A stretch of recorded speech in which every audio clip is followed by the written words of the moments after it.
इथे चारधामचे रस्ते पण आहेत गुफामध्ये. तर आपण गुफामध्ये जाऊन तुम्हाला दाखवतो चारधामचे रस्ते. आणि चारधामच्या रस्त्यात इथेच एक साधू माणूस बसलेला असतो.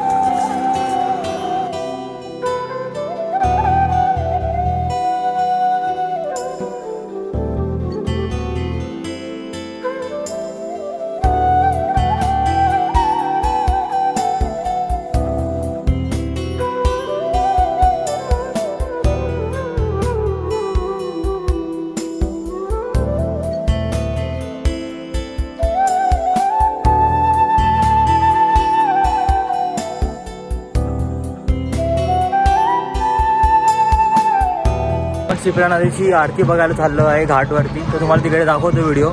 चला आपण तिकडे जाऊन भेटूया.